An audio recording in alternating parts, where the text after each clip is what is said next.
So the first round has closed and it's now time to assess all 32 picks that were made. The Bears did what everyone expected, picking Caleb Williams, and I give them an A- for that. They get their franchise QB, who's the most intriguing arm talent in the class. However, I'm still not sure if he's better than Jaden Daniels or Drake May. As I've mentioned in past videos, his over-reliance on out-of-structure plays and his turnovers worry me. In the end, I don't even think it matters though. The Bears are surrounding Williams with so much talent at receiver that it's hard to imagine him failing. Chicago as a team gets an A+ for how they've turned a poor offense into one of the best in the conference. Now the Commanders selected Jaden Daniels and they get an A.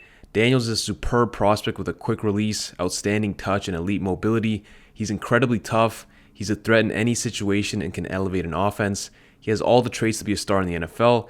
With this pick, Washington locks in their QB for the future and are now a couple of players away from immediate success. New England took Drake May and they also get an A. For most of the year, I looked at May as QB1. Great size, arm strength, and poise in the pocket. He ripped some impressive tight window throws on tape and also showed playmaking ability and toughness. I also liked how May had high-level plays in every game. He didn't get rattled by his own mistakes. So New England gets their franchise QB, but they need to find him some legit receiving options or the beginning of his career could be rough. Pick 4, the Cardinals took Marvin Harrison. This is an easy A. It's a no-brainer. The Cardinals lucked into the opportunity to pick the best player in the draft with the 4th pick. Marvin is just built different. He combines ridiculous size and athleticism with elite receiver skills. He was doubled more than any player last year and was still very successful. He's a man amongst boys, and that's not going to change in the NFL. Arizona gets themselves a Hall of Fame level talent. Pick 5, the Chargers took Joe Alt, and they get a B from me. Alt is the most well-rounded tackle on the board. He's great in pass pro and also effective in the running game. He's a guy that you feel comfortable can be a team leader for the next 10 years. However, his ceiling isn't the highest. Besides size, he isn't elite in any one department. His finish could be better. He also doesn't have a lot of dominant reps in his film. Overall, it's a safe pick and a solid one. The Giants took Malik Neighbors at pick 6, and I give this an A. New York desperately needed a playmaker on offense, and they got the most electric one in the draft. Neighbors immediately gives the Giants a go-to guy who can create chunk plays off of short passes and screens and also stretch the field. This pick makes a lot of sense. At pick 7, the Titans selected J.C. Latham. This pick gets a B-. Latham is a player that's fun to watch. He's strong and physical and plays with great finish in the run game. He's smart and pass pro and has a good anchor. However, he struggles with speed rushers as his feet can be slow to react. He's a player I like, but his clear weakness in pass pro makes me think that he was a bit of a reach at pick 7. On to Atlanta with the Penix pick. This gets a D-. I like Penix, but this pick makes no sense. The Falcons just became the favorite to win the NFC South after signing Kirk Cousins in free agency. Why not use the 8th pick to select a difference maker? Penix is also about to be 24 and is not a high ceiling type of quarterback. He doesn't have any elite traits in his game, and he clearly struggles to make plays out of structure. On top of that, he's got a lengthy injury history. This selection is a fireable offense. At pick 9, the Bears took Rome Odunze. I love that they chose to build Caleb's supporting cast instead of going defense, and for that reason, this pick gets an A+. Odunze has loads of talent, 6'3", 210 frame, and a 99th percentile athletic score. Besides Harrison, he might be the best player at the catch point in this class. He's fast, physical, and can win in any area of the field. Expect big things from the Chicago offense. At pick 10, the Vikings took J.J. McCarthy. I'm giving this a D+. The Vikings are in an awkward spot. They have great offensive personnel and a good overall team. However, they're also now in the best division in football. Minnesota has to beat out Green Bay, Detroit, and the new Chicago Bears. Does the J.J. McCarthy pick help them do that? Or does it just slow down their rebuild and make them a mediocre team for the next few years? I'm thinking the latter. McCarthy fits their offense, is a great athlete, and seems like a good leader. But he's a game manager. He's a bigger and more athletic Brock Purdy. Are the Vikings a game manager away from competing? Not really. At pick 11, the Jets took Olu Fashanu. I give this pick a B. Giving Aaron Rodgers more support up front makes sense, and Fashanu is also probably the best pass protector in this class. He struggles in the run game, but I guess the Jets are planning on being very pass-heavy. His fit as a guard is a little bit awkward, and he won't create much push inside. I think Troy Fautanu maybe could have been a better pick here, but it's still a solid selection. At pick 12, the Denver Broncos selected Bo Nix. I give this pick a C+. Sean Payton's in his second year as the Broncos head coach and needs to win some games sooner rather than later. Nix seems like a perfect mold for what Payton wants in a QB.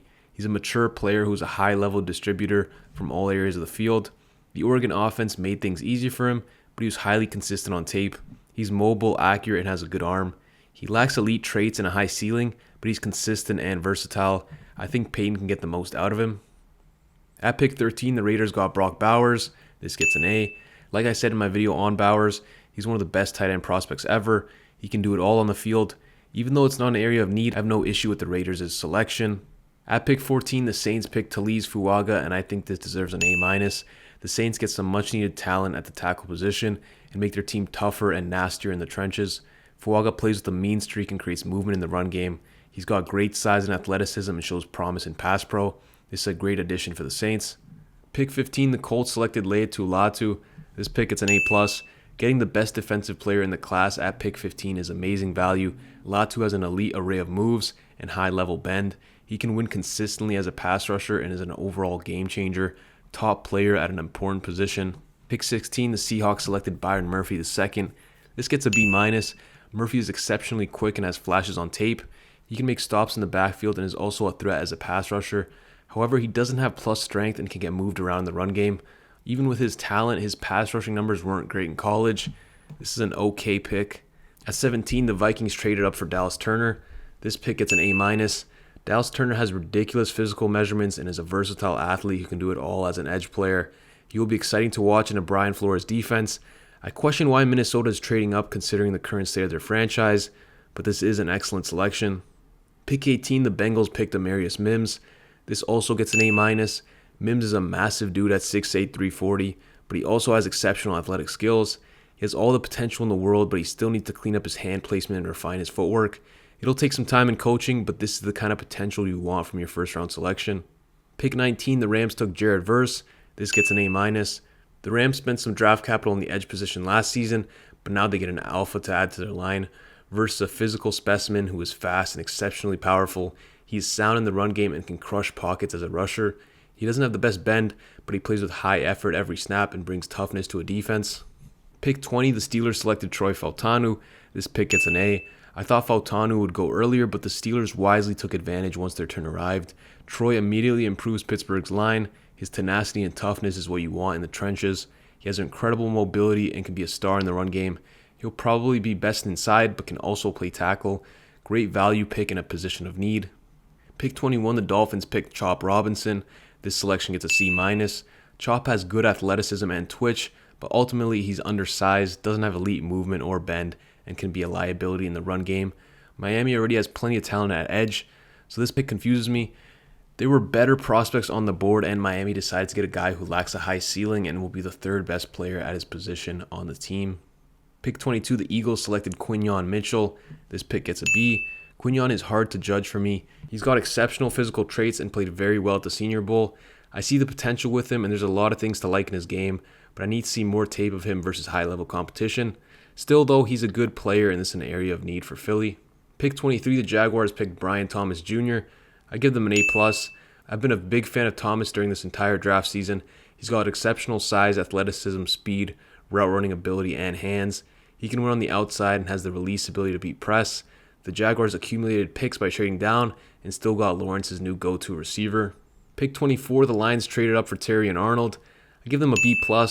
Arnold isn't necessarily a shutdown match corner, but he's a playmaker who brings the desired effort and attitude you expect from a star cornerback. He holds up on the outside and run support, which is important for a team like Detroit who are looking to win in the playoffs. He shows flashes in man coverage and also has high-level closing ability and ball skills. Detroit solidifies their defense with this pick. Pick 25, the Packers selected Jordan Morgan. This selection gets a B.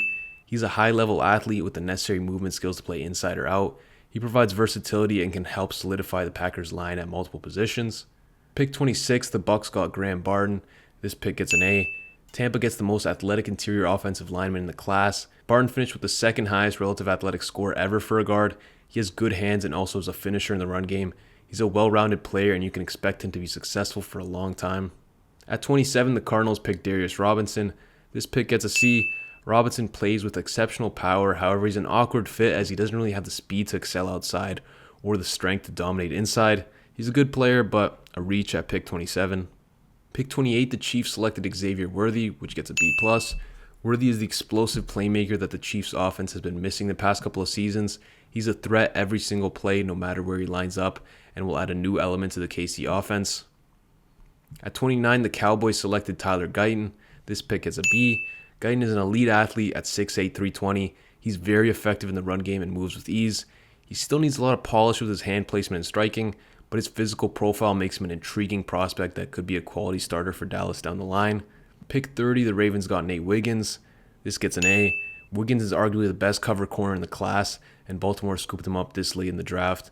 Nate has the necessary speed, hips, closing burst, and swagger to be a star in the league. Expect him to thrive in Baltimore. Pick 31, the 49ers selected Ricky Pearsall, which gets a C. Pearsall put up crazy numbers at the combine and can really be effective from the slot. He has quick feet and nuanced route running, as well as secure hands. He's not incredibly twitchy though, and I think there were some better options at receiver remaining. At pick 32, the Panthers traded up one spot to get Xavier Leggett. This gets a B. Xavier is an imposing physical presence. He comes in about 6'1", 220, but he looks bigger on tape. He has elite speed and explosiveness with a strong frame. He can be a menace down the field as he consistently high points the ball, even in traffic. He provides Carolina with a deep play threat who complements the skill sets of Adam Thielen and Deontay Johnson. So those are my thoughts on the 32 picks made so far. Let me know what you guys think in the comments below. That's all from me, and I'm out.